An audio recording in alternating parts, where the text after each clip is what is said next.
Hello students, welcome to my YouTube channel mind maps by आकाश।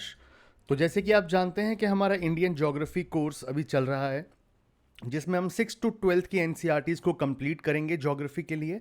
उसके बाद और जो इम्पोर्टेंट चीज़ें होंगी वो उसके जो नोट्स हैं मैं आपको प्रोवाइड कर दूंगा। मेरा एक अगर आपको पीडीएफ्स वगैरह चाहिए, ठीक है, तो @माइंड मैप्स बाय आकाश, ये डिस्क्रिप्शन में मैं लिंक दे दूंगा। ये मेरा जो टेलीग्राम चैनल है, टेलीग्राम प्राइवेट मेरा वो है अकाउंट। आप यहाँ पे मुझे मैसेज कर सकते हैं अगर आपको डिफेंस बैच की सारी पीडीएफ्स चाहिए। देखो, जितनी भी चीज़ें हैं वो वीडियोस वगैरह सारी चीज़ें वो फ्री हैं आपके लिए। उसके बाद आपको पीडीएफ्स वगैरह चाहिए तो आप मुझे इस पे डिस्क्रिप्शन में मैं लिंक भी दे दूंगा इसका।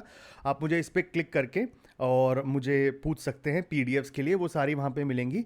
ज्योग्राफी की एनसीईआरटी जो क्लास की पीडीएफ्स हैं वो तो वहाँ पे होंगी, साथ में मैं कुछ और नोट्स भी प्रोवाइड करता हूँ एक्स्ट्रा, जो आपके लास्ट मिनट रिवीजन के लिए बहुत हेल्पफुल हो सकती हैं। और कुछ एक्स्ट्रा जो चाहिए होता है आपको करंट अफेयर्स के मायने से या और सारी चीज़ों के मायने से, तो वो चीज़ें भी मैं प्रोवाइड करता हूँ इन डिफेंस बैच पीडीएफ्स के अंदर।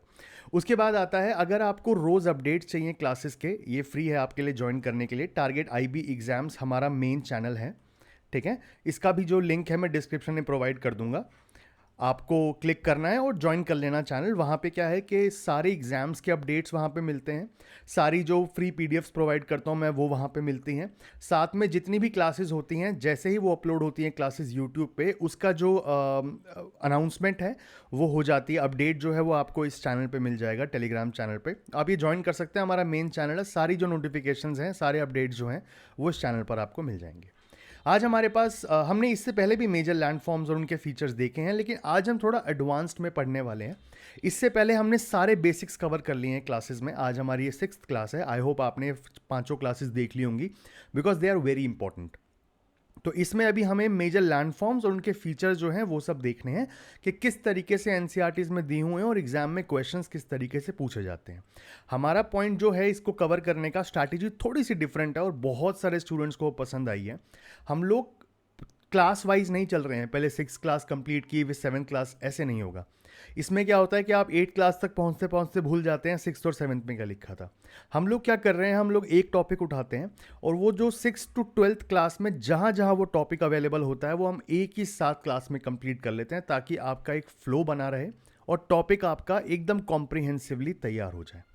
ये हमारी स्ट्रैटेजी है। I hope you like it. जो भी आपका इशू है, जो चीज़ें हैं, वो कमेंट सेक्शन में आप दे सकते हैं। कोई भी अगर आपको अच्छी लगे ये क्लासेस तो प्लीज़ अप्रिशिएट कीजिएगा, हमें इंस्पिरेशन मिलती है उससे। और अगर आपको कोई इशू है, क्लास में कुछ प्रॉब्लम आ रही है, तो आप वो भी कमेंट सेक्शन में पूछ सकते हैं, हम आपको सारे रिप्लाई देते हैं। ठीक है, सो दिस वॉज इट। अब हम स्टार्ट करते हैं अपनी क्लास की तरफ। हमारे पास है स्टैंडर्ड 11th क्लास का फिजिकल ज्योग्राफी का चैप्टर नंबर 7, जो लैंडफॉर्म्स और उसके एवोल्यूशन के ऊपर है। जब हमने वेदरिंग प्रोसेस पढ़े थे, वेदरिंग मतलब वो जो लेयर होती है धीरे धीरे करके वो उड़ने लग जाती है, ठीक है, किसी भी सरफेस की। तो जो वो वेदरिंग प्रोसेस निकल जाता है, ठीक है, तो after weathering processes have had their actions on the earth materials. आपको पता है वेदरिंग प्रोसेस बहुत ज़्यादा हद तक जो हमारे अर्थ मटेरियल हैं, जो सरफेस हैं, उसको बहुत ज़्यादा एक्शन उस पर डालती हैं, making up the surface of the earth the geomorphic agent like running water, ground water, wind, glacier, waves performs erosion। तो क्या होता है कि इस वेदरिंग प्रोसेस से इरोजन होता है, और ये जो एजेंट्स हैं इसमें कौन से यूज़ होते हैं? रनिंग वाटर, बहता हुआ पानी, ground water, wind, glaciers, waves, ये सब क्या करते हैं? इरोजन करते हैं। ये हम ऑलरेडी ही अपने पिछले क्लासेस में देख चुके हैं। आई होप आपने देख ली हो वो classes. It is already known to you that erosion causes changes on the surface of the earth. ये हमें पता है, थोड़े चेंज, जो सर्फेस जो आज ये इतना वेरिएशन है सर्फेस के ऊपर, वो इस वेदरिंग प्रोसेस की वजह से है, अदरवाइज वो बिल्कुल फ्लैट होता। Deposition follows erosion. ये हमने देखा था, जब इरोजन होती है वहाँ से कोई कंटेंट उड़ता है तो वो जाके कहीं और जाके बैठता है, उसको बोलते हैं deposition. And because of deposition too changes occur on the surface of earth. कोई अगर एरिया एकदम फ्लैट होता है, दूसरी तरफ से अगर एयर के साथ कोई सैंड पार्टिकल्स वगैरह उड़ते हुए आ रहे हैं तो वो फ्लैट सर्फेस पे गिरेंगे, तो उसके बाद एक अलग टोपोग्राफी बना लेंगे। तो बेसिकली डिपोजिशन और इरोजन दोनों जो है वो चेंज करते हैं सरफेस जो है अर्थ का, उसको। As this chapter deals with landforms and their evolution, first start with the question, what is a landform? ज़रूरी है हमें जानना कि लैंडफॉर्म होता क्या है। सिंपल वर्ड्स में, स्मॉल टू मीडियम ट्रैक्ट्स और parcels area of the earth surface are called landforms. ठीक है, जो डिफरेंट डिफरेंट एरियाज हैं अर्थ के सरफेस पे उसको हम लैंडफॉर्म्स बुलाते हैं। Several related landforms together makeup landscapes. बहुत सारे लैंडफॉर्म्स जो हैं मिलकर, छोटे छोटे लैंडफॉर्म्स मिलकर लैंडस्केप बनाते हैं, जिसको लार्ज ट्रैक्ट बोला जाता है अर्थ सरफेस का, large area of earth surface. Small और मीडियम एरिया को बोलते हैं लैंडफॉर्म। जब ये स्मॉल और मीडियम एरिया बहुत सारे आके मिलते हैं तो उसको लैंडस्केप बुलाते हैं, जो कि एक बड़ा एरिया होता है अर्थ सरफेस का। हर लैंडफॉर्म की अपनी फिजिकल शेप होती है, साइज होता है, वहाँ के मटेरियल होते हैं, and is a result of the action of certain geomorphic processes and agents. और वो क्यों हैं आज, जो भी उनकी फिजिकल शेप, साइज और मटेरियल्स हैं वो किस वजह से हैं, क्योंकि कुछ जियोमॉर्फिक प्रोसेसेस एजेंट्स का काम हुआ है वहाँ पे, जिससे वो जो टोपोग्राफी है थोड़ी चेंज हुई है। एक्शन जो होता है सभी जियोमॉर्फिक प्रोसेसेस का और एजेंट्स का बड़ा स्लो होता है, और इसलिए क्या होता है कि जो इसके रिजल्ट्स आने में बहुत टाइम लगता है। It takes a very long time to take shape. हर लैंडफॉर्म जो होता है उसकी एक बिगिनिंग होती है। लैंडफॉर्म एक बार बन जाता है वो चेंज भी हो सकता है, उसकी शेप, साइज और नेचर धीरे धीरे या फास्ट में भी हो सकता है, due to continued action of geomorphic processes और एजेंट्स। शुरुआत होती है कहीं से, वो कुछ बनता है, उसके बाद भी उस पर कॉन्टीन्यूस इरोजन और डिपोजिशन चलती रहती है, तो धीरे धीरे हैं लॉन्ग ड्यूरेशन में वो चेंज भी हो सकता है और चेंज होता भी रहता है। क्लाइमेटिक कंडीशंस हैं, ठीक है, एंड वर्टिकल या हॉरिजॉन्टल मूवमेंट्स हैं लैंड मासेस की, ये हमने देखा था टेक्टोनिक प्लेट्स कब देखा था। तो इन सब चीज़ों में, या फिर इधर द इंटेंसिटी और ऑफ द प्रोसेसेस के, इन प्रोसेस जो चल रहे हैं इरोजन और डिपोजिशन के, इनकी इंटेंसिटी कितना है, या खुद वो प्रोसेसेस कौन से हो रहे हैं, ये चेंज करते हैं, और it leads to new modifications in the landforms. जो लैंडफॉर्म्स को, बने हुए लैंडफॉर्म्स को मॉडिफाई करते हैं, ठीक है, वो इन सब चीज़ों पे बेस्ड होती है। इवोल्यूशन हेयर, देखो यहाँ पे क्या बोला हुआ है, evolution here implies stages of transformation of either of part of earth surface. Evolution का मतलब है पहले लैंड कुछ था, फिर कुछ हुआ, फिर होता हुआ आज जो हमें दिख रहा है वो शुरू से ऐसा नहीं था, वो चेंज होता है टाइम के साथ, तो उसको एवोल्यूशन ऑफ लैंडफॉर्म बुला रहे हैं। ठीक है, वन लैंडफॉर्म से अनदर लैंडफॉर्म, और transformation of individual landforms after they are once formed. बनने के बाद भी चेंज होते रहते हैं। इसका मतलब हर जो लैंडफॉर्म है उसकी एक हिस्ट्री ऑफ डेवलपमेंट है, और उसके चेंजेस होते आए हैं वक्त के साथ साथ। A land mass passes through stages of development somewhat comparable two stages of life. Youth stage है, मेच्योर स्टेज है, और एक आखिरी में जाके ओल्ड स्टेज बन जाती है, एक ओल्ड एज हो जाती है, उसके बाद चेंज होना काफ़ी मुश्किल हो जाता है। पहले देखते हैं रनिंग वाटर। रनिंग वाटर का क्या खेल है इसके अंदर। ह्यूमिड रीजन्स जो होते हैं, ठीक है, जहाँ पे हुमस बहुत ज़्यादा होती है, जहाँ पे बहुत ज़्यादा हैवी रेनफॉल होती है, तो रेनिंग वाटर जो है वो बहुत ही इंपॉर्टेंट जियोमॉर्फिक एजेंट कंसीडर किया जाता है, जो लैंड सरफेस में बहुत सारा चेंजेस लेके आता है। दो कंपोनेंट होते हैं रनिंग वाटर के, एक होता है overland flow on general land surface as a sheet, या हो सकता है कि आपने देखा होगा कि कोई एक फ्लैट सरफेस है, उस पर लगातार पानी बहता हुआ आ रहा है एक शीट की तरह, मतलब बेसिकली फ्लैट एकदम, पानी भी उस पर बहता हुआ आ रहा है, वो भी उसको इरोड करके लेके जा रहा है, एक तरीका ये हो गया। एक होता है linear flow as streams and rivers in valleys. Valleys, या उसमें देखा होगा आपने एक लाइन में फ्लो कर रही होती है कोई भी रिवर या स्ट्रीम्स जो होती हैं, एक तरीका वो होता है। बेसिकली ज़्यादातर जो इरोजनल लैंडफॉर्म्स होते हैं वो इन रिवर्स की वजह से होते हैं, जो क्या होते हैं, जो बहुत ही विगरस, एग्रेसिव होती हैं और यूथफुल रिवर्स होती हैं, नई नई बनी हैं अभी, और बहुत सारा पानी और बहुत सारा मटेरियल लेके आ रही है, फ्लोइंग ओवर स्टीप ग्रेडियंट्स, बहुत ही खड़ी चढ़ाई से ऐसे वो बहती हुई आ रही हैं। टाइम के साथ साथ जो स्ट्रीम चैनल्स होते हैं, ठीक है, जब ये मतलब ऊंचाई के साथ और खड़ी चढ़ाई से आ रही होती हैं, धीरे धीरे वो जेंटल हो रही होती है, क्योंकि लगातार इरोजन हो रहा होता है। जो वो स्टीप, ये मान लीजिए जैसे ये आपका ये पहाड़ी है और ये अभी यूं है, इसका ये वाला एरिया है ना, ये इतना इरोड होता रहेगा होता रहेगा होता रहेगा कि ये धीरे धीरे ना ऐसा बन जाएगा। ठीक है, तो धीरे धीरे वो स्टीप से लेकर ना फिर वो बड़ा ग्रेडियंट, वो थोड़ा सा जनरल हो जाता है। ठीक है, कंटिन्यूड इरोजन की वजह से, और इसकी वजह से क्या होता है, वो अपनी धीरे धीरे स्पीड खो देती है, और फिर क्या है कि जो वो डिपोजिशन करती है टाइम के साथ साथ, ऊपर से करेगी इरोजन और नीचे आके करेगी डिपोजिशन, तो ये जो दोनों चीज़ें हैं ये भी हल्की हल्की उनकी कम होती जाती है। अगर इरोजन ही नहीं करके लाएंगे तो डिपॉजिट क्या करेंगे।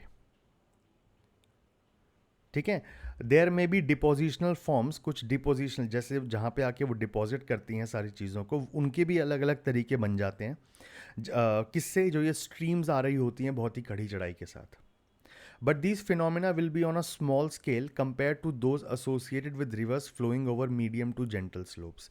जो steep slopes होंगी, ठीक है, याद रखिएगा, स्टीप स्लोप से जब कोई रिवर आ रही होती है तो वो इतना ज़्यादा लैंड फॉर्म पे है, ज़्यादा बड़े एरिए पे या ज़्यादा बड़े स्केल पे काम नहीं करती हैं कंपेयर टू जब वो मीडियम या जेंटल स्लोप से आ रही होंगी, तब वो ज़्यादा तरीके के जो होते हैं वो लार्ज स्केल पे काम करते हैं basically.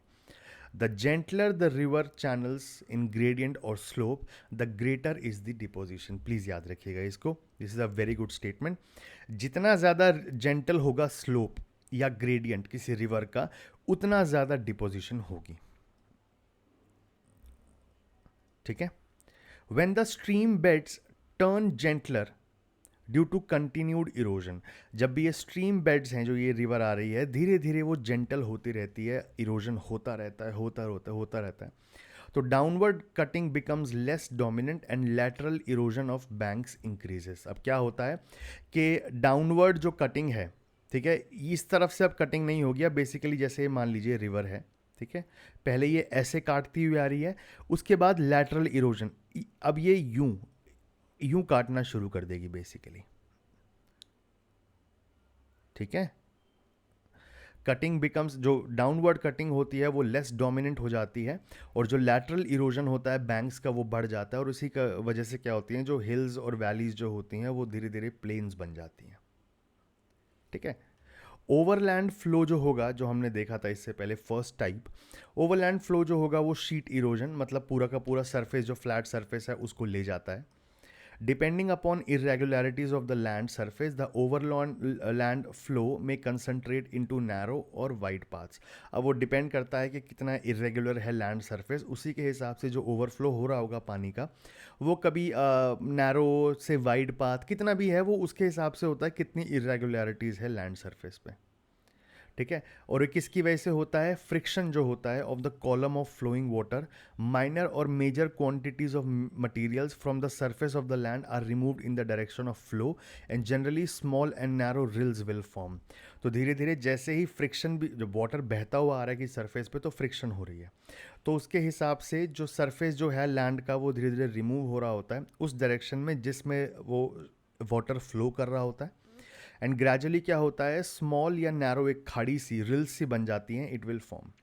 These rills will gradually develop into long and wide gullies. धीरे धीरे क्या होती हैं, जो रिल्स होती हैं, छोटे छोटे जो एरिया बन जाते हैं, वो बड़े बड़े गड्ढे जैसे बड़े बड़ी चीज़ें बन जाती हैं, लॉन्ग एंड वाइड गलीज बन जाती हैं। ये गलीज और थोड़ी मोटी होती जाएंगी और बढ़ती जाएंगी और लंबी होती जाएंगी, और धीरे धीरे it will rise to a network of valleys. सारा का सारा एरिया जो है अब वो टूट के जाने लगेगा। In the early stages down cutting dominates.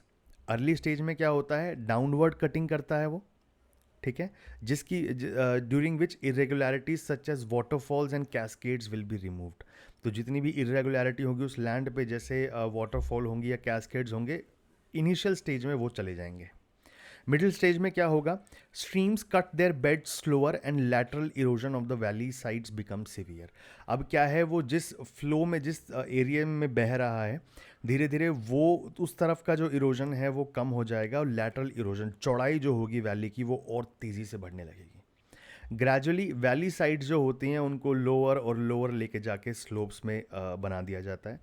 The divides between drainage basins are likewise lowered, ठीक है, मतलब जो अलग अलग ड्रेनेज बेसिन्स, रिवर के अलग अलग ड्रेनेज बेसिन्स हैं, वो धीरे धीरे उनके जो बीच में डिवाइड है वो कम होता रहता है, and are likewise lowered until they are almost completely flattened, leaving finally a low land of faint relief with some low resistant remnants called monadnocks। ठीक है, अब धीरे धीरे क्या है कि वो जो डिवाइड है उनके बीच में वो हटता जाएगा और फिर वो एक फ्लैट लैंड बन जाएगा बेसिकली।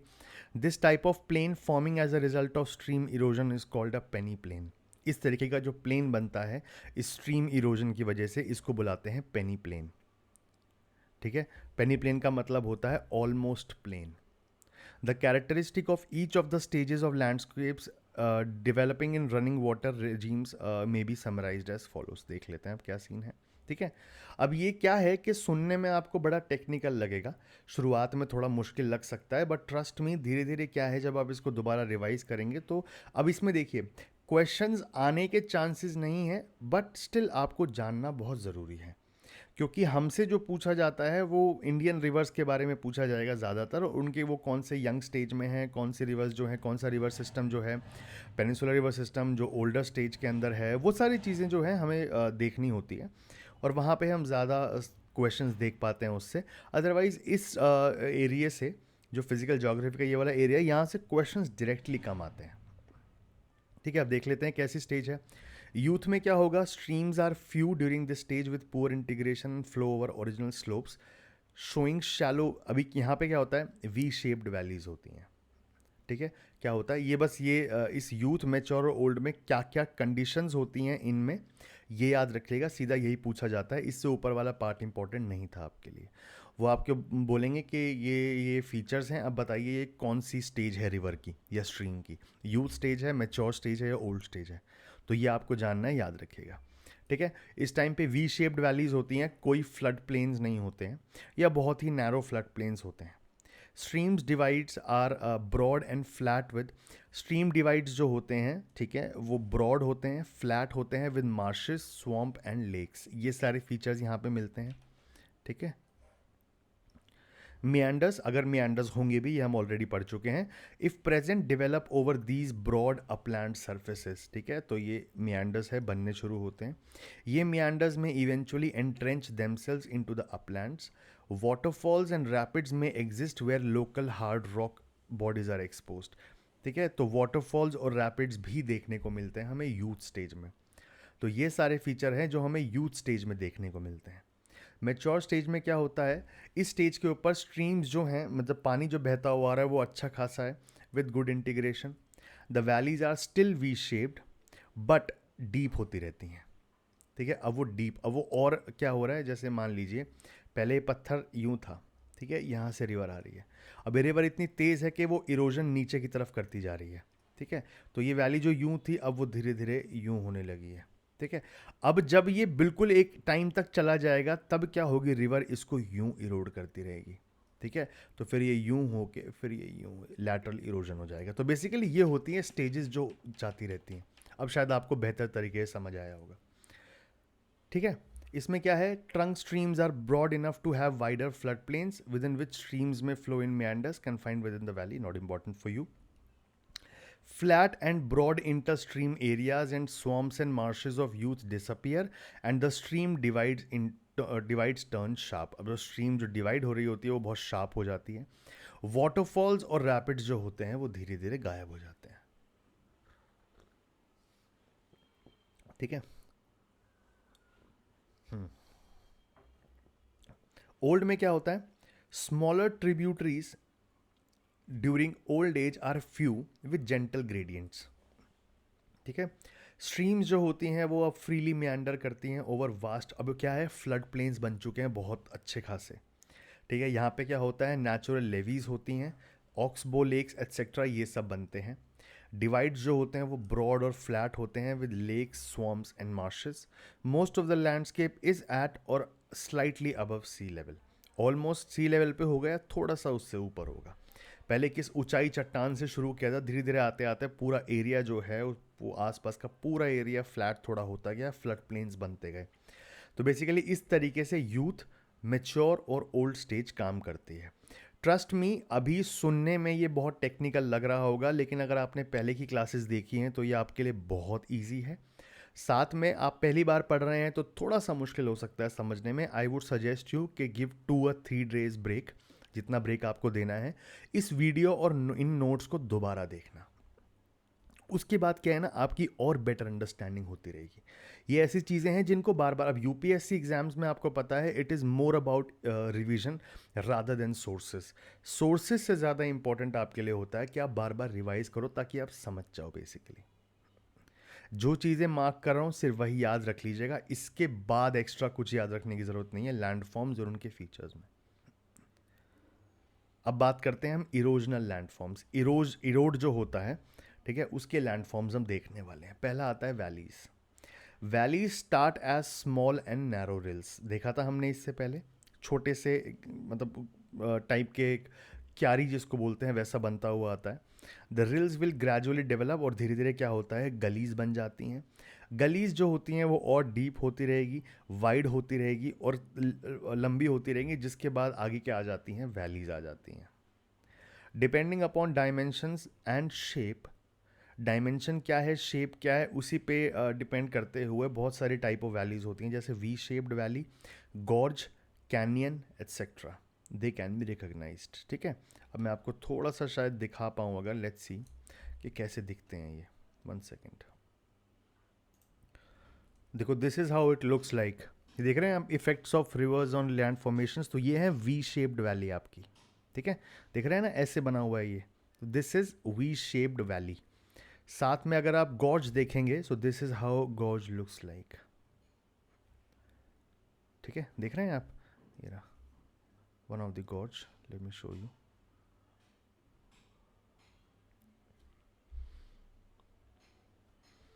वन सेकेंड, ये रहा आपका गॉर्ज। देख रहे हैं आप, खड़ी खड़ी चट्टानें बहुत ऊपर, नीचे कहीं पे ये जो रिवर है बह रही है। तो this is how these landforms look like. ठीक है, अब देखते हैं आगे। A gorge is a deep valley with very steep to straight sides, बहुत ही डीप वैली होती है। ठीक है, और जो साइड्स होती हैं वो बहुत ही स्टीप टू स्ट्रेट होती है, ये हमने देखा था। और canyon is characterised by steep step like side slopes, तो इसके क्या होते हैं, जैसे हमने क्या देखा, ये है आपकी वी शेप्ड वैली। ठीक है, यहाँ पे रिवर बह रही है। उसके बाद हमने देखा आपकी ग्रैंड कैनियन, जो यूं है, अब यहाँ से रिवर होते हुए आ रही है। कैनियन देखा हमने, सॉरी गॉर्ज देखा हमने। कैनियन में क्या होगा, थोड़ा सा जो होंगे वो पत्थर, वो थोड़े से यूं होंगे, बेसिकली इस तरफ थोड़े से यूं होंगे। ठीक है, और यहाँ से रिवर बह रही होगी। स्टीप होते हैं, लेकिन स्टेप लाइक स्ट्रक्चर बना हुआ होता है इसके अंदर, किसके अंदर, कैनियन के अंदर। And may be as deep as a gorge, हो सकता है कि डीप भी हो गॉर्ज की तरह। A gorge is almost equal in width at its top as well as its bottom. देखा हमने, जितनी ऊंचा, जितना चौड़ा पत्थर बिल्कुल ऊंचाई पे होगा, उतना ही नीचे सरफेस पे भी होगा। लेकिन वहाँ पे कैनियन में थोड़ा सा क्या होता है, कैनियन थोड़ा वाइडर होता है टॉप में देन एट इट्स बॉटम। नीचे की तरफ आते आते क्या होता है कि बड़ा पतला हो जाता है पत्थर। In fact a canyon is a variant of gorge, gorge का ही एक टाइप होता है, कौन, canyon. Valley types depend upon the type and structure of rocks, valley types जो होते हैं डिपेंड करता है कि कैसा टाइप है और कैसा स्ट्रक्चर है रॉक्स का, जिनमें वो जाके बनती हैं। For example, canyons commonly form in horizontal bedded sedimentary rocks and gorges form in hard rocks. Hard rocks का ये भी है, मान लीजिए आपको देखने के से ही पता चल रहा होगा कि वो पत्थर इतना हार्ड था कि रिवर उसको काट नहीं पाई और एक ही सरफेस के अंदर रह गई। ठीक है, ज़्यादा नहीं काट पाई उसको। और कैनियंस जो हैं, they are formed in horizontal bedded sedimentary rocks. ठीक है, तो ये कुछ एग्जाम्पल्स हैं, याद कर लीजिएगा। नेक्स्ट आते हैं pot holes and plunge pools. ठीक है, यहाँ पे वैलीज दी हुई हैं, ये रही। गॉर्ज दिख रहा है आपको, ये चौड़ाई इक्वल है, जितना इस तरफ ऊपर है और उतना ही नीचे है। ये कौन सी है, वैली ऑफ कावेरी रिवर है, नीचे होगेनकेल जो है वहाँ पे, धर्मपुरी डिस्ट्रिक्ट तमिलनाडु के अंदर। ठीक है, ये गॉर्ज बना हुआ है यहाँ पे, ये है गॉर्ज, और फोटोज़ भी दी, हाँ ये है कैनियन आपका। ठीक है, एन एंट्रेंस्ड मियाँ, देख रहे हैं आप, थोड़ा स्टीप ऐसे स्टेप्स टाइप बने हुए हैं, ये देख रहे हैं आप, थोड़े स्टेप्स टाइप, सीधी चट्टान नहीं है एकदम, थोड़े स्टेप बने हुए हैं ऊपर। ठीक है, तो ये देखा कैसे घूम रहे हैं यहाँ पे, ये है कोलोराडो में। ठीक है, रिवर जो है कोलोराडो इन यूएस से, showing step like side slope of its valley typically of a canyon. ठीक है, यहाँ पे एग्जाम्पल्स दिए हुए हैं कुछ। अब देखते हैं पॉट होल्स और plunge pools. Over the rocky beds of hill streams, more और less circular depressions called pot holes form because of stream erosion aided by abrasion of rock fragments. ठीक है, तो जो भी रॉकी बेड्स होते हैं, बहुत ही मतलब जो एरिया जहाँ पे बड़े सारे रॉक्स होते हैं, ठीक है, ऑफ हिल स्ट्रीम्स, मोर और लेस सर्कुलर डिप्रेशंस, थोड़े छोटे मोटे डिप्रेशंस, छोटे छोटे गड्ढे से बन जाते हैं, called pot holes. They form because of stream erosion, जो स्ट्रीम आ रही है उसकी इरोजन की वजह से। और साथ में अब्रेजन होता है जो रॉक फ्रैगमेंट्स का, उसकी वजह से। Once a small and shallow depression forms, एक बार ये फॉर्म होने लग गया तो पेबल्स और बोल्डर्स जो हैं वो वहाँ पे कलेक्ट होने शुरू हो जाते हैं उस गड्ढे में। एंड बार बार पानी जब बह रहा होता है, जैसे मान लीजिए आपका एक ये है और ये पॉट होल हो गया, यहाँ पे आके पानी आए जा रहा है आए जा रहा है, ठीक है। अब ये पत्थर जमा हो गए। अब जैसे और पानी आता रहेगा ये पत्थर जो है ना ये साथ में रोटेट होना शुरू होंगे। रोटेट होते होते ये और उसको गड्ढा बड़ा कर देंगे, इसको रोटेट होते होते, ठीक है। समझ रहे हैं? फ्लोइंग वाटर की वजह से रोटेट होते रहेंगे and consequently the depression grow in dimensions, depression बड़ा हो जाएगा, जो ये गड्ढा है बड़ा हो जाएगा। A series of such depressions eventually join and the stream valley gets depend.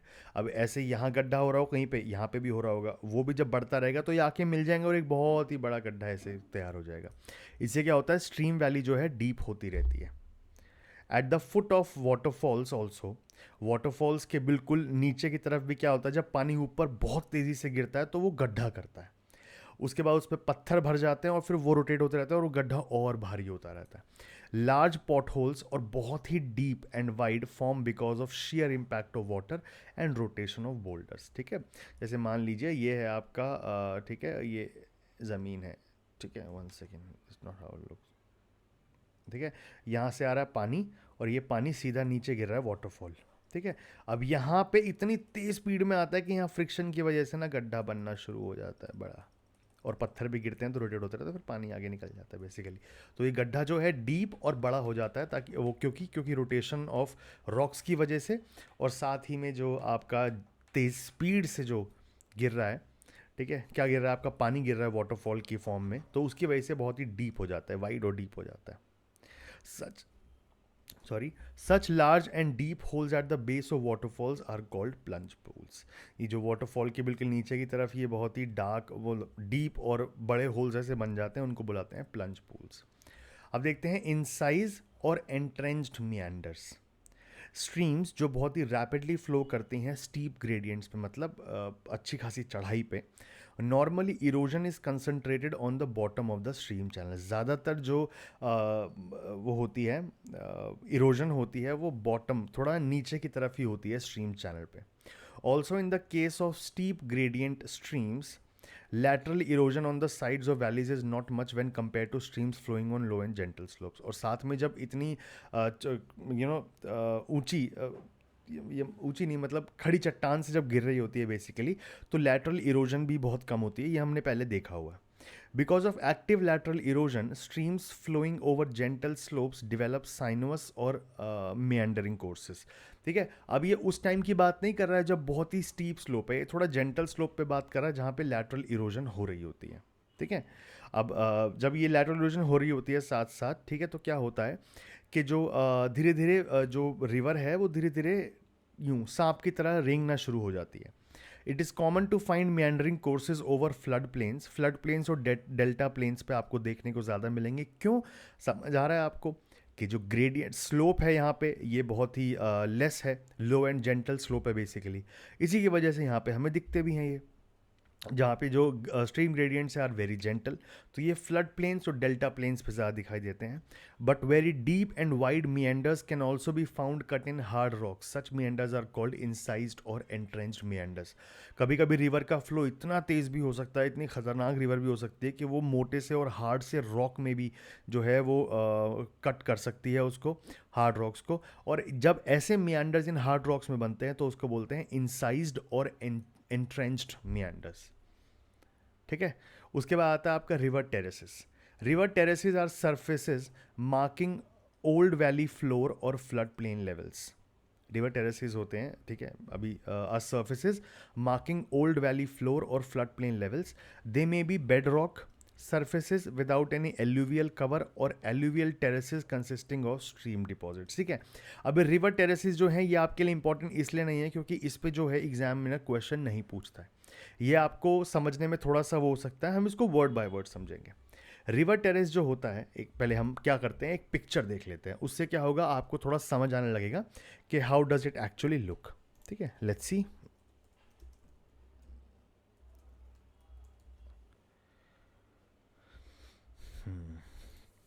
I think this might solve our issue. Let's find a better river terraces. हाँ चलो इसको मान के चलते हैं, ठीक है। ये देख रहे हैं आप ऊंचाई से चढ़े हुए हैं, देखते हैं क्या है इसमें अब। River terraces are basically products of erosion. किस लिए होते हैं? इरोजन की वजह से होते हैं। As the result due to vertical erosion by the stream into its own depositional plane.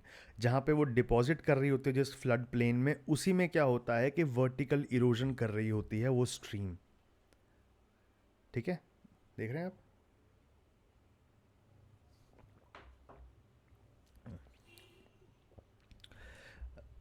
There can be a number of such terraces at different heights indicating former river bed levels, ठीक है।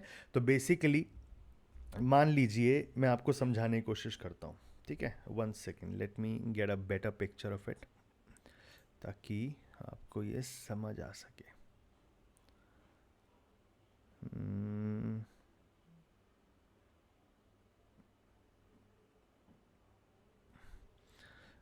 Let us have this. ठीक है।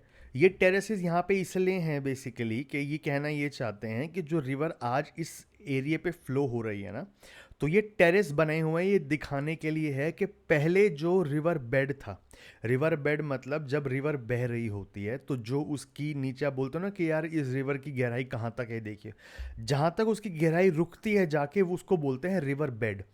जिसके ऊपर, जैसे आप bed के ऊपर आप सोते हो, वैसे ही जिस सरफेस के ऊपर रिवर बह रही होती है, तो ये टेरेसेस ये दर्शाते हैं कि पहले ये रिवर बेड हुआ करता था, लेकिन इरोजन होते होते जहाँ पे ये डिपॉजिट कर रही थी रिवर, वहीं पे अब क्या है कि ये और उसको उखाड़े जा रही है, और ये जो टेरेस है ये और नीचे होता जा रहा है, रिवर बेड और गहरा होता जा रहा है। तो पहले यहाँ रिवर बेड था, करते करते फिर यहाँ तक आ गया, फिर यहाँ तक आ गया, फिर यहाँ तक। तो बेसिकली ये होता है आपका रिवर टेरेसेस, ठीक है। The river terraces may occur at the same elevation on either side of the rivers, in which case they are called paired terraces. जब लेफ्ट और राइट, ठीक है, रिवर के लेफ्ट राइट दोनों तरफ इक्वल हाइट पे आपका कोई टेरेस हो तो उसको बोलते हैं पेयर्ड टेरेसेस, जो दोनों तरफ हो रहा हो, ठीक है। अब समझ आया आपको? अब समझने की कोशिश करते हैं। River terraces are surfaces marking old valley. Old valley से समझ आ रहा होगा आपको, इतना टाइम लगा है उसको, ठीक है, रिवर बेड्स को और गहरा होने में तो टाइम होगा, ठीक है, वक्त लगा होगा। तो दे आर मार्किंग, ये क्या दर्शाते हैं हमें? ओल्ड वैली फ्लोर और flood plain levels. They may be bed rock surfaces, ठीक है, बेड रॉक का सरफेस हो सकता है विदाउट एनी एल्यूवियल कवर, ठीक है, कोई सामान आपका रख जाए जब रिवर तो उसको एल्यूवियल बोलते हैं। तो एल्यूवियल कवर और alluvial terraces consisting of stream deposits, ठीक है, जो डिपॉजिट आते हैं स्ट्रीम से वो यहाँ पे होते हैं। तो बेसिकली रिवर टेरेसेस अब आपको समझ आना शुरू हो गया होगा कि व्हाट इज रिवर टेरेसेस। अब आते हैं इरोजनल लैंडफॉर्म्स, हमने देख लिया, अब आती है बारी डिपोजिशनल लैंडफॉर्म्स की। पहला इसमें आता है एलुवियल फैंस, ठीक है। 1 second, figure 7.3 they are saying. अच्छा, okay, so this is river Amarnath Jammu Kashmir की है, ठीक है। चलो, एलुवियल फैंस क्या होते हैं? They are formed when streams flowing from higher levels break into foot slope plains of low gradient. जब हाई लेवल से कोई स्ट्रीम आ रही होती है और उसके बाद वो बिखर जाती है, टूट जाती है मतलब। Normally very coarse load is carried by streams flowing over mountain slope. जब माउंटेन स्लोप से आ रही होती है तो बहुत ही भारी भरकम अमाउंट का क्या होता है कि सामान आ रहा होता है साथ में रिवर के। This load becomes too heavy for the streams to be carried over gentler gradients and gets dumped and spread as a broad low to high cone shaped deposit called alluvial fan. जिस तरीके से river आ रही होती है नीचे से और इतना सामान आ रहा होता है तो इट बहुत ही डिफ़िकल्ट हो जाता है स्ट्रीम को कि इतने हैवी लोड को अपने साथ कैरी कर पाना। तो वो क्या होता है, वो वहीं पे बहुत सारा लोड एक साथ छूट जाता है साइड्स पे, ठीक है। तो क्या होता है, it gets dumped and spread as a broad low to high cone shaped होता है डिपॉजिट। इसी को बुलाते हैं एल्यूवियल फैन। देख रहे हैं अब आप ये साइड में, Usually the streams which flow over fans are not confined to their original channels for long and shift their position across fan forming many channels called distributors. अब इसी के अंदर रिवर कर रही होती है तो इन्हीं के बीच में से बेसिकली जो है डिस्ट्रीब्यूटरीज हो रही होती हैं। ट्रिब्यूटरीज हो रहती हैं जब दूसरे रिवर्स आके मिलती है एक बड़ी रिवर में। डिस्ट्रीब्यूटरीज मतलब जो एक बहुत बड़ी रिवर जो होती है वो जब टूटना शुरू कर जाती है छोटी छोटी रिवर्स में तो उसको डिस्ट्रीब्यूटरीज बोलते हैं। ठीक है, तो ये होता है एल्यूवियल फैन। आई होप आपको समझ आ गया हो, इससे ज़्यादा आपके लिए इंपॉर्टेंट नहीं है इसके अंदर। फिर आता है आपका वो आखिरी स्टेज जो होती है delta. Delta are like alluvial fans ही होते हैं लेकिन वो बहुत ही डिफरेंट लोकेशन पे बनते हैं। The load carried by the rivers is dumped and spread into sea. Load जो आ रहा होता है रिवर में वो डंप हो जाता है यहाँ पे और स्प्रेड इनटू द सी।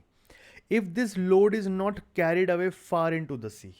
अब क्योंकि जैसे देख मान के चलिए ये आपका रिवर है, ये आ रही है और यहाँ पे आते आते ना इतना ये हो गया और अब सी आने वाला है। ठीक है, अभी जो भी सामान ला रही है यहाँ से, ठीक है, वो जब सी में अगर अच्छी तरीके से नहीं पहुँच पाया तो यहाँ इकट्ठा होना शुरू हो जाएगा। ठीक है, if this load is not carried away far into the sea और distributed along the coast it spreads and accumulates as a low cone. ठीक है, दिख रहा है आपको ये सामान जो है यहाँ पे आके आपको इकट्ठा होना शुरू हो जाएगा क्योंकि ये सी में पूरा नहीं जा पाया। तो अब रिवर जहाँ पे ख़त्म हो रही है जाके वहाँ पे ही बहुत सारा जो सामान है जो रिवर में आ रहा है वो वहाँ पे एक्यूमुलेट होना शुरू हो जाएगा। Unlike in alluvial fans, the deposits making up delta are very well sorted with clear stratification. अब जैसे हमें पता है कि एल्यूवियल फैंस में तो एक साथ आके डंप हो जाता है, लेकिन यहाँ पे क्या होता है डेल्टास जो होते हैं वो बहुत अच्छी तरीके से सॉर्टेड होते हैं, सही तरीके से बने हुए होते हैं। क्लियर स्ट्रैटिफिकेशन, क्लियर लेवल्स होते हैं उसके। ठीक है, स्ट्रैटिफिकेशन मतलब उसका जो जिस तरीके से लेवल्स पे वो बना हुआ है। The coarsest materials settle out first and the finer fractions like silts and clays are carried out into the sea. जो भारी सामान होगा वो वहीं पे रुक जाएगा डेल्टा बनाने के लिए और जो बहुत ही हल्का सामान होगा सिल्ट और क्ले वो चली जाएगी धीरे धीरे सी की तरफ क्योंकि वो हल्का है। As the delta grows, the river distributaries continue to increase in length and deltas continue to build up into the sea. ठीक है, ये वही वाला वो चल रहा है बेसिकली आपका वो फ्लो चल रहा है। फिर आता है flood plains, natural levees and point bars. क्या है ये? Deposition develops a flood plain just as erosion makes valleys. Erosion area साफ करते करते वैलीज बना देती हैं, वैसे ही डिपोजिशन एक फ्लड प्लेन बनाता है।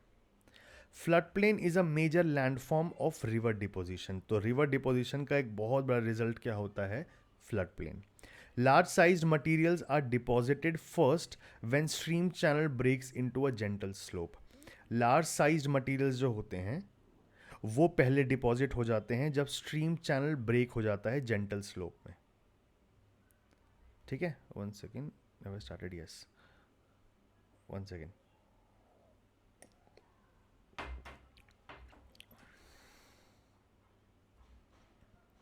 ठीक है, तो बेसिकली क्या कह रहा है कि जो लार्ज साइज मटेरियल होते हैं वो सबसे पहले डिपॉजिट होते हैं जब भी कोई स्ट्रीम चैनल होता है, कोई रिवर होती है, वो धीरे धीरे जेंटल स्लोप में आती रहती है।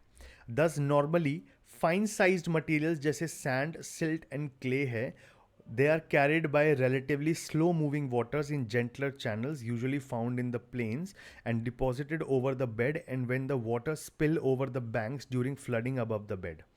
क्या होता है कि अब जो भारी सामान है वो तो वहीं रह गया, आगे तक क्या क्या आता है धीरे धीरे जेंटल स्लोप हो, जेंटल स्लोप आप समझ गए ना, स्लोप ये होता है स्टीप स्लोप, ये होता है जेंटल स्लोप। ठीक है, जेंटल मतलब हल्की हल्की ढलान है।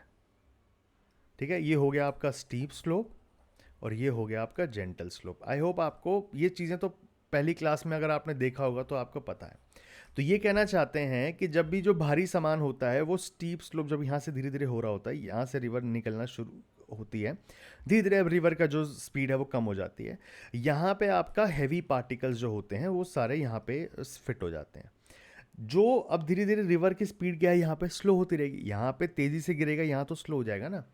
तो यहाँ पे जब स्लो होता रहेगा तो जो लाइट मटेरियल होगा ना वो धीरे धीरे इसके साथ बहना लगेगा। ठीक है, वो तो अभी बहेगा, भारी मटेरियल वहीं रुक जाएगा, जब स्पीड स्लो होगी उसको नहीं ले जाने की हिम्मत है रिवर के अंदर अभी, लेकिन हल्की हल्की चीज़ें चलेंगी जैसे सैंड, सिल्ट एंड क्ले। ये बहुत ही स्लो मूविंग वाटर्स के साथ जा रही होती है जेंटल चैनल्स में, usually found in the plains and deposited over the bed. अब ये क्या होता है, जो उसका बेड मतलब या तो नीचे की तरफ बैठता रहेगा ये, या फिर थोड़ा लेफ्ट और राइट में बैठता रहेगा, या जब बहुत ज़्यादा पानी भर जाएगा कभी और आप उसके आसपास वाले एरिया से ऊपर चला जाएगा, जिसको फ्लडिंग भी बोलते हैं, तो फ्लडिंग के दौरान भी जो ये सामान कैरी हो रहा होगा sand silt and clay river के अंदर, वो फिर अब क्या है, ज़मीन के ऊपर जाना शुरू हो जाएगा। A river bed made of river deposits is the active flood plain. Active मतलब जो ज़मीन पर, मतलब रिवर जहाँ बह रही है उसका रिवर बेड है, कुछ लाइट पार्टिकल्स वहाँ पे भी इकट्ठे हो जाएंगे, ठीक है। वहाँ पे जब इकट्ठे हो जाएंगे, इस फ्लड प्लेन को बोलते हैं एक्टिव फ्लड प्लेन, ठीक है। और जो बैंक के ऊपर की तरफ जो आसपास वाला एरिया होता है जिसके बीच में बह रही होती है रिवर, उसको बोलते हैं रिवर बैंक। तो जो बैंक पे जाके जो वो होता है फ्लड प्लेन वहाँ पे बनता है, उसको बोलते हैं इनसाइड इनएक्टिव फ्लड प्लेन। वो वाला एक्टिव फ्लड प्लेन, ये वाला हो गया इनएक्टिव फ्लड प्लेन, ठीक है। Inactive floodplain above the banks basically contains two types of deposits. Inactive floodplain में है दो तरीके के डिपॉजिट होते हैं, एक होते हैं फ्लड डिपॉजिट्स और एक होते हैं चैनल डिपॉजिट्स। ये दोनों की हमने बात की है। प्लेन्स के अंदर चैनल्स शिफ्ट लैटरली, चैनल्स जो होते हैं वो बढ़ते हैं कैसे, लैटरली ऐसे, and change their courses occasionally leaving cut off courses which get filled up gradually, ठीक है। अब जब वो लैटरली हो भी रहे होते हैं तो वो धीरे धीरे जो क्या है अपने कोर्सेज, जो रास्ता है वो चेंज करते रहते हैं occasionally, leaving cut off courses which get filled up gradually, धीरे धीरे वो भी फिल्ड अप हो जाता है, मतलब अपना कुछ पहले वाला रास्ता छोड़ दिया, या ऐसे हो सकता है कि टूट गया, तो वो जो बचा हुआ चीज़ें होती हैं वो भर जाती हैं। Such areas over floodplains built up by abandoned और cut off channels contain coarse deposits। यहाँ पे क्या होते हैं, भारी डिपॉजिट्स होते हैं, वो आके बैठ जाते हैं, फिर वो भी चीज़ जगह भरने लग जाती है। The flood deposits of spilled waters carry relatively finer materials like silt and clay. The flood plains in a delta are called delta plains। ठीक है, तो फ्लड प्लेन्स जो डेल्टा में बनते हैं उनको बुलाते हैं, सुंदरबन डेल्टा हो गया तो वहाँ बनते हैं डेल्टा प्लेन्स बेसिकली। इतनी अजीब लैंग्वेज लिखी हुई है 11th क्लास की फिजिकल ज्योग्राफी में, it is not at all important for your exam, but still we have to do it at a certain level, ताकि आपको ये ना हो कि आपने कुछ छोड़ दिया हो। हमें जो चीज़ें इंपॉर्टेंट हैं उसको ध्यान देते हुए हमें ना कॉन्सेप्ट समझना है बस कि होते क्या है, वो पहले क्या होता है, बाद में क्या होता है, और छोटी छोटी जो चीज़ें हैं उसकी वो ध्यान रखनी है, हमें पूरा का पूरा याद नहीं रखना है। फिर आता है natural levees and point bars are some of the important landforms found associated with flood plains, ठीक है। इतना इंपॉर्टेंट याद रख लिया तो बहुत है। आपके फ्लड प्लेन से रिलेटेड दो फिनोमिना होते हैं, natural levees and point bars. Natural levees are found along the banks of large rivers, ये मिलते हैं आपको जो बड़ी नदियाँ होती हैं उसके उस पर मिलते हैं। ये रहा नेचुरल लेवी, देख रहे हैं आप, ठीक है, ये रहा, I hope it is visible to you, ठीक है। ये आपका नेचुरल लेवीज आ गया। उसके बाद they are low linear and parallel ridges of coarse deposits along with the banks of rivers. ये कोर्स मटेरियल, कोर्स डिपॉजिट जो भारी डिपॉजिट पार्टिकल्स होते हैं उससे बना हुआ होता है, ठीक है। Point bars are known also known as meander bars. जो पॉइंट बार्स होते हैं उनको मियांडर बार्स भी बोलते हैं, ठीक है। ये कनकेव साइड, मियांडर की कनकेव साइड पे मिलते हैं of large rivers and are sediments deposit in a linear fashion by flowing waters along the bank. They are almost uniform in profile and in width and contain mixed size of sediments. ये रहा आपका point bars, ठीक है, देख रहे हैं आप अंदर, और ये रहे आपके इस तरफ नेचुरल लेवीज, ठीक है। तो ये इस साइड भरती साइड यहाँ पे क्या होगा आपके वो होंगे बेसिकली नेचुरल लेवी होगा, और जो बेंड के अंदर बन रहा होगा वो होगा आपका पॉइंट बार्स। ये बेंड है ये रहा, ठीक है, इसके बीच में भी क्या बन रहा है, पॉइंट बार्स। अब आता है meanders. In large flood and delta plains rivers rarely flow in straight courses. क्या होता है कि लार्ज फ्लड या डेल्टा प्लेन्स जो होते हैं उसमें मोस्टली क्या होता है कि रिवर्स जो होते हैं स्ट्रेट कोर्सेज में नहीं चलते। स्ट्रेट कोर्स का मतलब होता है डायरेक्शन, प्लीज़ याद रखिएगा, कोर्स का मतलब होता है डायरेक्शन। ये सारी चीज़ें हैं आपको, ये शुरुआत में समझ नहीं आएंगी लेकिन ये आदत डालनी पड़ेगी आपको, ठीक है। ये डायरेक्शन है बेसिकली, डायरेक्शन या मतलब रास्ता जो होता है basically. Loop like channel patterns called meanders develop over flood and delta plains, ये रहे, ठीक है, देख रहे होंगे आपको। Meander is not a land form but is only a type of channel pattern. किस तरीके से रिवर का पैटर्न है वो दिखाता है ये कोई लैंड फॉर्म नहीं है। बिकॉज दिस, ये किसकी वजह से होता है? Propensity of water flowing over gentle gradients to work laterally on the banks. जो वाटर फ्लो हो रहा होता है जेंटल स्लोप पे, जेंटल ग्रेडियंट पे, तो उसमें जब वो लैटरल इरोजन कर रहा होता है, ये उसकी वजह से है। साथ में unconsolidated nature of alluvial deposits making up the banks with many irregularities which can be used by water exerting pressure laterally। ठीक है। और जो आपके आसपास जो हैं सामान रह जाते हैं, एलुवियल डिपॉजिट सेटअप हो जाते हैं, जो बैंक्स बनाते हैं बाद में जाके, उसमें जो बहुत सारी इरेगुलरिटीज़ होती हैं which can be used by water exerting pressure laterally. ठीक है। कोरियोलिस फोर्स जो होता है वो भी एक्ट कर रहा होता है फ्लूइड के ऊपर, ठीक है, water, deflecting it like it deflects the wind. जैसे विंड को डिफ्लेक्ट करता है वैसे वाटर को डिफ्लेक्ट कर रहा है।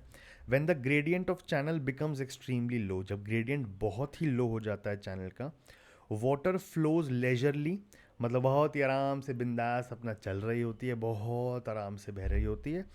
Water flows leisurely and starts working laterally. अब क्या है, जो रिवर है वो अब चौड़ाई में, लंबाई में नहीं, अब वो चौड़ाई में, लैटरल का मतलब चौड़ाई में ऐसे काम करना। अब उसको चौड़ा करेगी रिवर को, गहरी या लंबी नहीं, चौड़ा करेगी। ठीक है। Slight irregularities along the banks, irregularities along the banks slowly gets transformed into small curvature in the banks। धीरे धीरे क्या हो, अब आप देख रहे हैं ना, ये है meandering। ठीक है। ये अंदर की तरफ क्या बन गए? Point bars. ठीक है। ये आपके point bars, 1 second, point bars बन गए। ठीक है। यहाँ से आएगा, उसके बाद नदी इतना घूम जाएगी कि बहुत बार नहीं रख पाएगी इतनी वो अपनी बेंड, वो टूट के यूं चली जाएगी। फिर ये जो एरिया बच गया है यहाँ पे बन जाता है ऑक्सबो लेक। ठीक है। क्या बन जाता है? Oxbow lake. वैसे ही घूम रही है यहाँ पे हो रहा है, फिर यहाँ तक चली गई थी लेकिन नहीं रख पाई अपने आप को, यहीं से टूट के वापस होने लगी।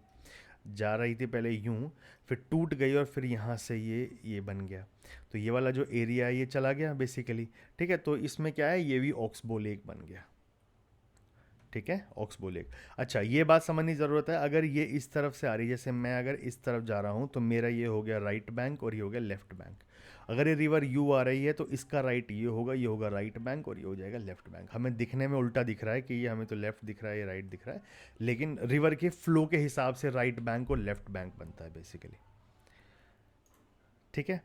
The curvature deepens due to deposition on the inside of curve and erosion along the bank on the outside. Not important for you, ये मैंने आपको समझा दिया है। If there is no deposition, no erosion, under cutting, the instrument reduced normally. ठीक है, it is not important for you, मैंने आपको बता दिया। ऑक्सबो लेक कैसे हो रहा है, मियांडरिंग कैसे हो रही है, कैसे सामान जो है वो यहाँ पे बैठ रहा है और टूट के वो निकल रहा है अपने। तो ये कुछ नॉर्मल चीज़ें थी जो आपको जाननी है, उसके बाद आपको इंपॉर्टेंट नहीं है इसमें। अब होते हैं ग्राउंड वाटर के हिसाब से क्या होता है। ग्राउंड वाटर भी तो इरोजन करता है ना। रनिंग वाटर हमने देख लिया, बहता हुआ कैसे कर रहा है। ग्राउंड वाटर कैसे इसमें रोल प्ले करता है अपने, हमें वो देखना है अभी। Here the interest is not on ground water as a resource, our focus is on the work of ground water in the erosion of land masses और एवोल्यूशन ऑफ लैंड फॉर्म्स। हमें देखना है कि कैसे ग्राउंड वाटर इरोड करता है land mass को और कैसे एवोल्यूशन होता है फिर लैंड फॉर्म्स का उसकी वजह से। ठीक है। 1 second. The surface water percolates well when the rocks are permeable. पानी जो होता है वो अच्छे तरीके से नीचे बहता हुआ चला जाता है जब आपके रॉक्स परमिएबल हो, मतलब उसमें आर पार जाना पानी का या एयर का आसान हो। थिनली बेडेड, पतले हों, and highly jointed and cracked, काफ़ी सारे क्रैक या बहुत सारे ऐसी सरफेस हो बीच में जिसमें पानी का आना जाना हो सके। After vertically going down to some depth, एक गहराई में नीचे सीधा जाने के बाद, the water underground flows horizontally through the bedding planes. धीरे धीरे क्या होता है, अब ऐसे पानी आ जा रहा है, एक टाइम पे भर गया, अब वो पानी यूं बहना शुरू हो गया। ठीक है। ये तो आपने देखा होगा बेसिकली, जब आप किसी ऐसे जैसे मान लीजिए कि ये पानी है यहाँ से, ठीक है, ये पानी यहाँ से आ रहा है और ये नीचे ऐसे एरिया बना हुआ जैसे मान लीजिए। ठीक है। पानी सीधा आ रहा है, एक टाइम पे जब पानी यहाँ तक आ जाएगा, भर जाएगा, तो वो पानी क्या है, अब अब यहाँ यूं यूं तो भरेगा नहीं सिर्फ, अब क्या है, वो एरिया इस तरफ जाने लगेगा पानी। ठीक है, तो यहाँ से करते हुए फिर अब यहाँ पे भरेगा, फिर यहाँ तक। तो क्या हो गया, एक टाइम पे वर्टिकली जाने के बाद फिर वो लैटरली भी अपना फैलना शुरू करता है। ठीक है, ये तो नॉर्मल साइंस है, ये नॉर्मल है, कुछ इसमें अंदर कोई रॉकेट साइंस नहीं है एज सच। ठीक है, it is this downward and horizontal movement of water which causes the rock to erode. ठीक है, तो ये इस इन मूवमेंट्स की वजह से जो होता है आपका रॉक जो होता है वो इरोड होना शुरू होता है। फिजिकल या मैकेनिकल रिमूवल जब होता है मटेरियल्स का ग्राउंड वाटर की वजह से is insignificant in developing landforms. ठीक है, फिजिकली या मैकेनिकली अगर आप रिमूव करने की सोच रहे हो बहते हुए ग्राउंड वाटर की वजह से, तो वो इनसिग्निफिकेंट है, उससे कोई लैंडफॉर्म्स नहीं बनेंगे। That is why the results of the work of ground water can not be seen in all types of rocks. इसीलिए आपको हर रॉक में, हर एरिया में ग्राउंड वाटर से बनाए हुए लैंडफॉर्म्स नहीं मिलेंगे। तो बेसिकली किस तेज़ी से, किस बहाव से पानी बह रहा है, फिजिकली और मैकेनिकली वो कितना रिमूव कर रहा है मटेरियल्स को, क्योंकि नीचे स्पीड बहुत स्लो है, उससे एक्सपेक्ट मत कीजिए कि बहुत ज़्यादा रिमूवल होगा और लैंडफॉर्म्स बनेंगे, वो नहीं होते हैं। ठीक है, यहाँ पे इन वजहों से तो नहीं होता है। लेकिन वो रॉक्स जहाँ जैसे लाइमस्टोन्स या डोलोमाइट्स होते हैं, जिस जो बहुत ही रिच होते हैं कैल्शियम कार्बोनेट में, सरफेस वाटर वहाँ पे और साथ में ग्राउंड वाटर होता है केमिकल प्रोसेसेस से। ठीक है, सॉल्यूशन ऑफ प्रेसिपिटेशन से deposition develop varieties of landforms. तो बेसिकली केमिकल चेंजेस होते हैं यहाँ पे जिसकी वजह से लैंडफॉर्म्स बनते हैं। These two processes of solution and precipitation are active in limestones or dolomites, occurring either exclusively or interbedded with other rocks. Any limestone or dolomitic region showing typical landforms produced by the action of groundwater through the process of solution and deposition is called karst topography. जहाँ पे भी ये वाली area में limestone और डोलोमेटिक regions जो होते हैं, जो भी एरिया होते हैं जहाँ पे ये लाइमस्टोन डोलोमाइट्स होते हैं, वहाँ पे जो लैंडफॉर्म्स बनते हैं पानी की वजह से, उस एरिया को बोला जाता है कार्स्ट टोपोग्राफी। कार्स्ट टोपोग्राफी, ठीक है, याद रखिएगा। The karst topography is also characterised by erosional depositional forms. ये रही आपकी कुछ, ठीक है, मैं यहाँ से समझा देता हूँ आपको। ये पानी यहाँ से गया धीरे धीरे, ठीक है, अब क्या है, पानी ऊपर से गिर रहा है, बारिश हो रही है, अगर ये एरिया में पूरा ये क्या है, ये आपका वो है लाइमस्टोन और डोलोमाइट वाला रीजन है। ठीक है, अब ये ऊपर से अगर कोई ऐसी चीज़ लटक रही है बेसिकली उसको बोलते हैं स्टैलेक्टाइट, और नीचे से जो ये कोन दिख रहे हैं आपको इसको बोलते हैं स्टैलेग्माइट। ठीक है, तो स्टैलेक्टाइट और स्टैलेग्माइट ये दोनों फिनोमिनन कौन से टोपोग्राफी के टाइप्स हैं, वो पूछेंगे आपसे।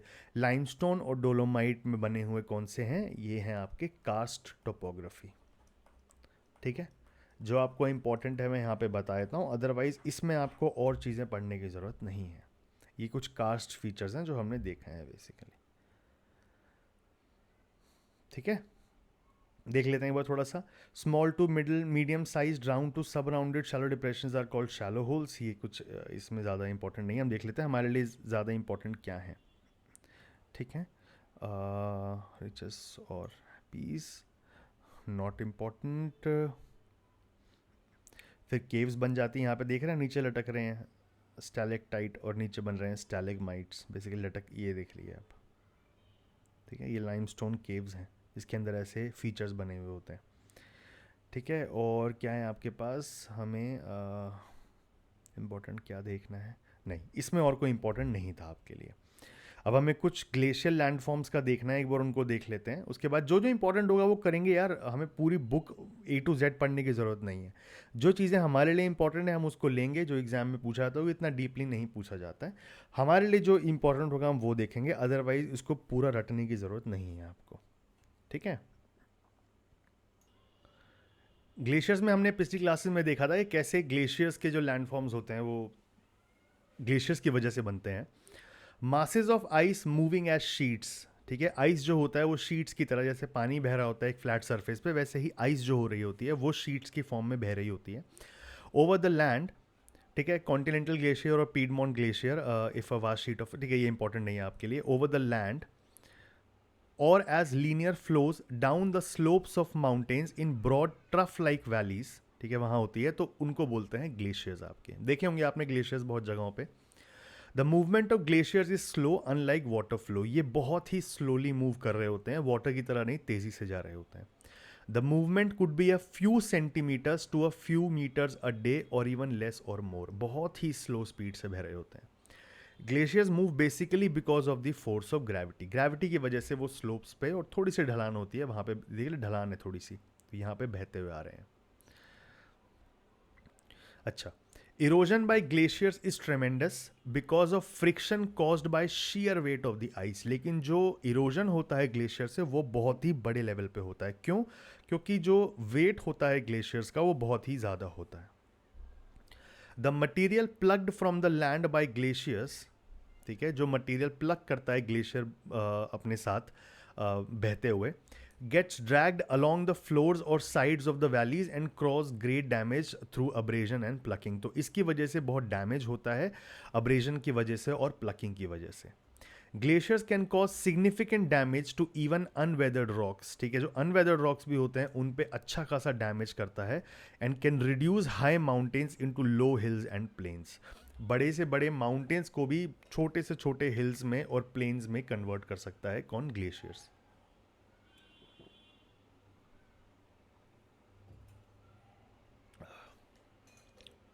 As glaciers continue to move, debris gets remove, धीरे धीरे जो नीचे के जो एरिया होता है वो रिमूव हो रहा होता है।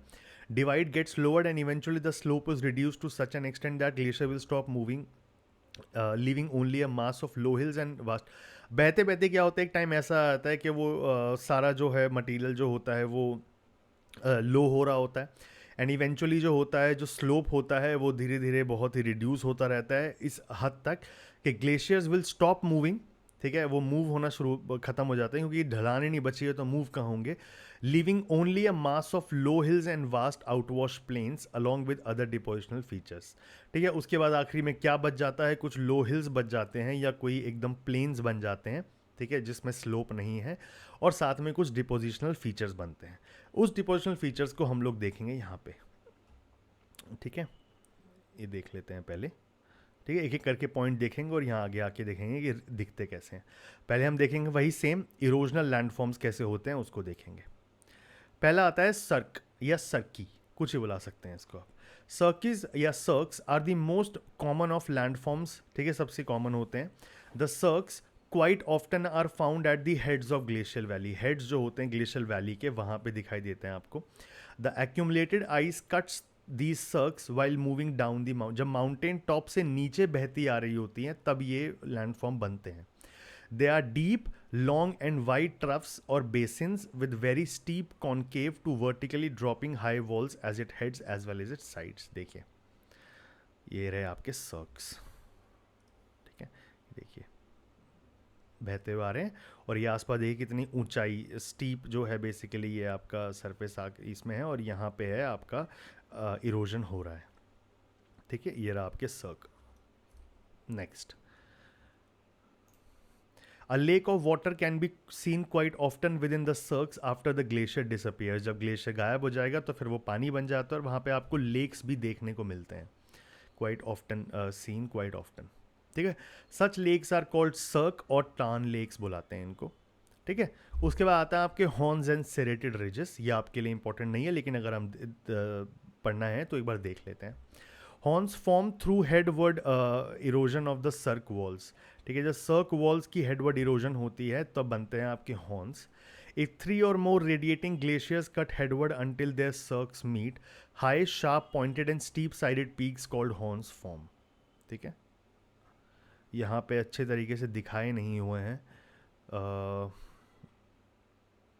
यहाँ पे अच्छे तरीके दिखाए नहीं हुए हैं, देखते हैं, हम आके देखते हैं, ठीक है। The divides between cirque side walls or head walls get narrow because of progressive erosion and turn into serrated or saw tooth ridges, sometimes referred to as aretes, ठीक है। ये आपके लिए इंपॉर्टेंट नहीं है, मैंने पहले बताया था आपको याद ये रखना है कि हॉर्न्स एंड सेरेटेड रिजेस जो हैं, these are the land forms created, these are glacial land forms, ठीक है, याद रखिए ग्लेशियर की वजह से होते हैं तो इन्हें ग्लेशियल लैंड फॉर्म्स बुलाते हैं। वो आपको इनके मीनिंग नहीं पूछते हैं एग्जाम में, बेसिकली आपको टर्म्स दे देंगे और पूछेंगे ये कौन से लैंड फॉर्म्स का पार्ट है, ग्लेशियल लैंड फॉर्म्स है, रिवर लैंड फॉर्म्स है, किसका है वो आपसे पूछते हैं, या फिर आपका ग्राउंड वाटर लैंड फॉर्म्स है, ये सब आपसे पूछा जाता है। ग्लेशियल वैलीज बनती हैं फिर, ठीक है, आपके लिए, और ट्रफ्स जिनको बुलाया जाता है।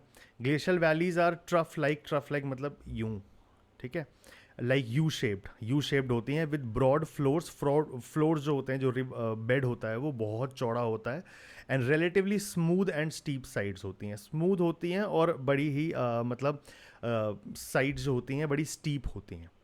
The valleys may contain littered debris or debris shaped as moraines with swampy appearance, moraines भी होते हैं यहाँ पे फीचर्स अवेलेबल। कुछ लेक्स भी आपको मिल सकते हैं यहाँ पे आपको। There can be hanging valleys भी हो सकती हैं at an elevation on one or both sides of main glacial valley. The faces of divides or spurs of such hanging valleys opening into main glacial valleys are quite often truncated, ठीक है, ये important नहीं है आपके लिए। Very deep glacial troughs filled with sea water and making up shore lines in high altitudes are called फ्योर्ड्स और फायोर्ड्स, ठीक है, फ्योर्ड्स बुलाते हैं इसको, जे जो होता है वो साइलेंट होता है, आई भी हो सकता है जे, ठीक है, कोई भी हो सकता है, फ्योर्ड्स या fjords. Very deep glacial troughs filled with sea water से भरा हुआ होता है, डीप ग्लेशियल ट्रफ होते हैं, ठीक है, जो देखा है यू शेप टाइप होते हैं, ठीक है, filled with sea water and making up shore line बनाते हैं जो ये हाई ऑल्टीट्यूड्स पे, इनको बोलते हैं फ्योर्ड्स। फिर आते हैं हमारे पास डिपोजिशनल लैंडफॉर्म्स, ठीक है, यहाँ पे भी आपको फ्योर्ड्स जो हैं वो नहीं शो किए गए हैं, अभी हम देखते हैं इसको। डिपोजिशनल लैंडफॉर्म्स में क्या है, the unassorted coarse and fine debris dropped by melting glacier is called glacial till, जो बहुत सारा भारी सामान आ रहा होता है बेसिकली और एक साथ इकट्ठा आ रहा होता है मेल्टिंग ग्लेशियर्स के साथ, उसको बोलते हैं glacial till. Most of the rock fragments in till are angular to subangular in form. Streams formed by melting ice at the bottom, sides or lower end of the glaciers. ठीक है, क्या होता है जब नीचे से बर्फ थोड़ी पिघलना शुरू होती है, साइड्स वगैरह से पिघलना शुरू होती है तो स्ट्रीम्स बनती हैं। Some amount of rock debris small enough to be carried by such melting water streams is wash down and deposited, such glacio fluvial deposits are called outward, जो साथ में आते हैं डिपॉजिट्स और आके बैठ जाते हैं उनको बोलते हैं आउटवॉश डिपॉजिट्स, ठीक है। उसके बाद unlike till deposit the outwash deposit are रफली स्ट्रैटिफाइड एंड असॉर्टेड, ठीक है, not important for you. Moraines भी होते हैं, इसका एक बहुत बड़ा पार्ट होता है बेसिकली किसका, आपके ग्लेशियल लैंडफॉर्म्स का।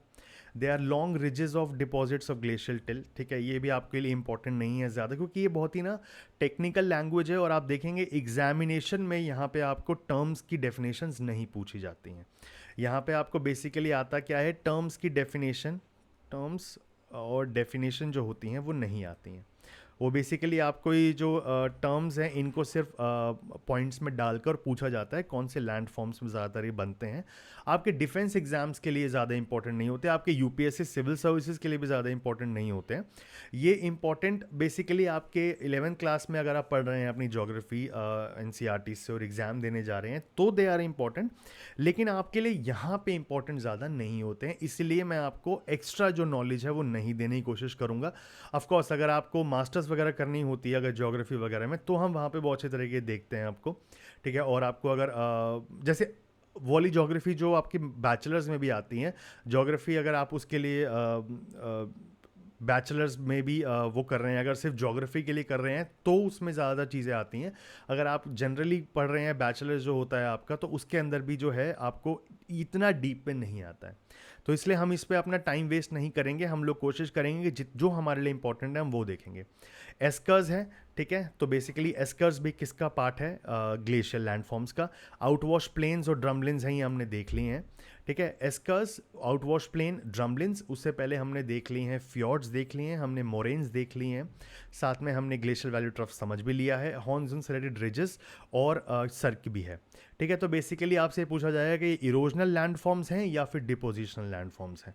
आपसे क्या बोला जाएगा, ये टर्म्स दे दी जाएंगी और पूछेंगे, जैसे बोल दिया सर्क, एग्जाम्पल दे दिया सर्क, साथ में आपको बोल दिया मोरेन्स और एस्कर्स दे दिए, 3 पॉइंट्स दे दिया, बताना है कि आपको ये कौन से इनमें से कौन से जो हैं वो इरोजनल लैंडफॉर्म्स हैं, तो 1 ओनली होगा क्योंकि सिर्फ जो सर्की हैं वो है आपका इरोजनल लैंडफॉर्म, बाकी जो हमने मोरेन्स और एस्कर्स देखे हैं बेसिकली वो डिपोजिशनल लैंडफॉर्म्स हैं। इस तरीके से आपको पढ़ना है ताकि आप मैक्सिमम मार्क्स लेके आ सकें।